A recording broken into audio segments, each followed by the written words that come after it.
Je me prénomme Gwen, thérapeute spécialisée en blessures de l'enfance et traumatisme émotionnel. On va parler d'un point qui touche peut-être la plupart des gens. Est-ce que vous êtes excessivement gentil? Est-ce que vous donnez en espérant recevoir en retour? Ou bien même, est-ce que vous faites toujours tout pour éviter tous les conflits? Question très importante. Il y a les 5 blessures. La blessure de la trahison, du rejet, abandon, humiliation, injustice. Pour reconnaître ces blessures, il faut juste d'abord la première question, pose-toi à savoir, est-ce que je ressens le vide émotionnel? Deuxième question, est-ce que je déteste les critiques? Troisième question, est-ce que j'ai des crises de colère? Quatrième question, est-ce que je donne en espérant recevoir un retour? Cinquième question, est-ce que j'ai l'impression que je ne suis pas à ma place, que les autres ne me valorisent pas comme ils devraient me valoriser? Ce sont principalement les 5 questions que tu dois te poser. Et quand tu te poses ces questions-là, forcément, tu fais l'association avec ton enfance. Ce sera beaucoup plus facile. Quand, par exemple, tu identifies est-ce que j'ai l'impression que les autres au quotidien ne me valorisent pas comme j'aimerais qu'ils me valorisent? Du coup, tu fais l'association avec ton enfance, tu te poses la question à savoir, est-ce que quand j'étais enfant, j'avais l'impression que ma mère, c'était ma propre mère? Est-ce que j'avais l'impression que mon père, c'était vraiment mon père? Est-ce que j'avais l'impression que j'étais acceptée dans ma famille? Ce sont les questions comme ça principalement que tu dois te poser. Parce que comme je dis, je ne traite pas les causes du problème, c'est uniquement les conséquences. Pour pouvoir guérir de tes blessures, tu dois toujours te focaliser sur les conséquences du problème, pas les causes. Tu dois toujours aller à l'origine, toujours. C'est ça principalement qui va t'aider à facilement aller de l'avant. Et lorsque tu es impacté par les blessures de l'enfance, il n'y a pas en fait une procédure fixe pour tout le monde. Non. Non, non. Il n'y a pas une procédure fixe comme ça pour tout le monde. Ce n'est pas possible. Ce n'est pas du tout possible. Par exemple, ce que je vais faire en thérapie qui va, par exemple, t'aider toi, les conseils, par exemple, que je vais te donner à toi, ce ne seront pas les mêmes conseils qui vont aider une autre personne. Parce que chaque problème a sa solution. En fonction de comment tu as vécu ton enfance, il y a des solutions indiquées à chaque situation. C'est pour ça que j'aimerais un peu que tu sois plus concrète. J'ai accompagné un homme qui m'a dit, moi, je pensais que ma mère m'a toujours détesté. Et quand je lui ai expliqué que sa mère l'avait envoyé vivre chez son père parce qu'elle se sentait impuissante face à sa têtutesse et un tas d'autres choses. Et puis il s'est dit, ça veut donc plutôt dire que ma mère voulait de mon bien. Ça ne veut pas dire que comme elle m'avait envoyé vivre chez mon père, ça ne veut pas dire qu'elle ne m'aimait pas. Et lui, il avait souffert toute sa vie, 50 ans minimum, parce qu'il pensait que sa mère ne l'a jamais aimé. Alors que ce n'était pas le cas. Il y a les 5 blessures de l'âme. Trahison, rejet, abandon, humiliation, injustice. Trahison, rejet, abandon, humiliation, injustice.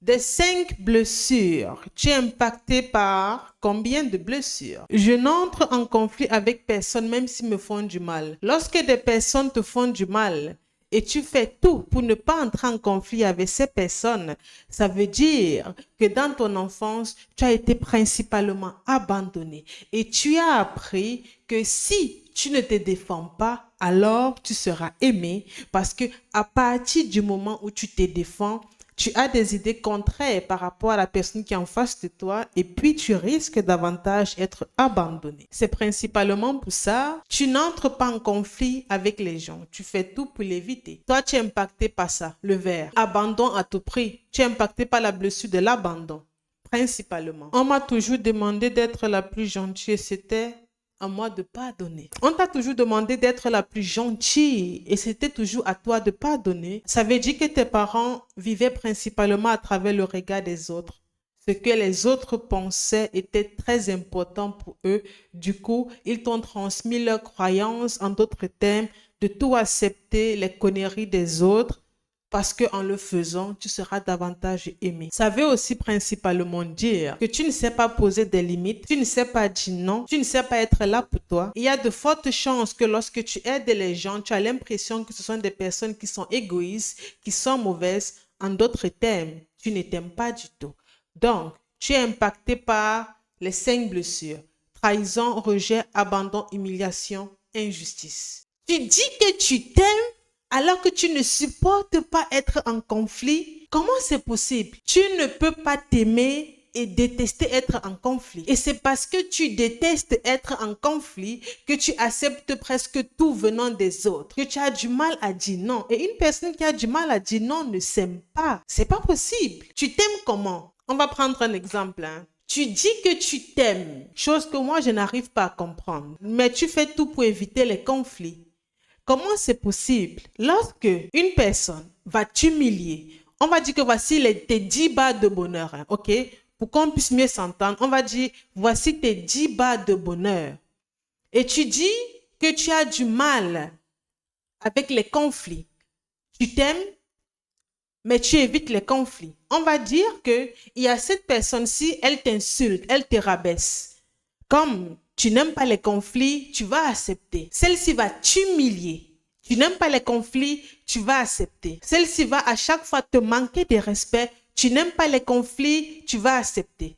Cette personne-ci, à chaque fois, va te faire du chantage émotionnel. Comme tu n'aimes pas les conflits, tu vas accepter. On ne s'arrête pas là, t'inquiète pas, on va continuer. Cette personne-ci, à chaque fois, elle programme des rendez-vous avec toi. Elle ne vient pas, elle ne s'excuse pas. Comme tu n'aimes pas les conflits, tu vas avaler, tu vas dire que, ah mais non, t'inquiète pas. Cette autre personne-ci, tu vas lui emprunter ton argent. Quand il va falloir qu'elle te rembourse, elle va te dire, tu veux faire quoi avec cet argent-là? Et comme tu n'aimes pas les conflits, tu vas dire que, ah, donne-moi alors quand tu peux. Cette autre personne-ci, elle va principalement te contacter à la dernière minute et te faire comprendre qu'elle a tellement besoin de toi. Comme tu n'aimes pas les conflits, tu vas dire oui. Cette personne, tu vas te dire, ah, mais tu sais, mon mari, il a un déplacement. J'ai besoin que tu gardes mes enfants pendant 2, 3, 4 jours ou bien pendant 2 heures à 3 heures de temps.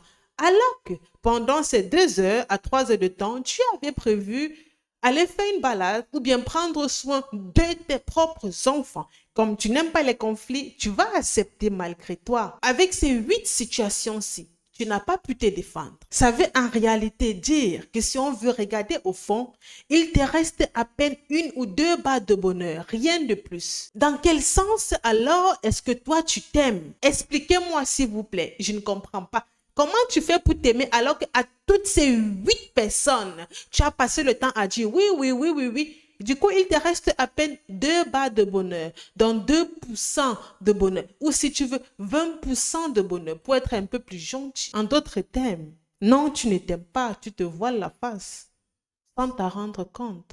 Je suis désolée de te le dire, mais si tu es là, c'est pour entendre la vérité. S'aimer veut dire se respecter. Quand tu dis oui à tout le monde et non à toi, tu ne te respectes pas, tu ne t'honores pas. Par conséquent, tu ne t'aimes pas.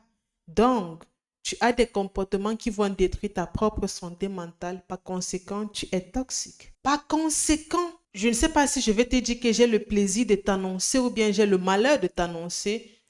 Tu ne t'aimes pas du tout.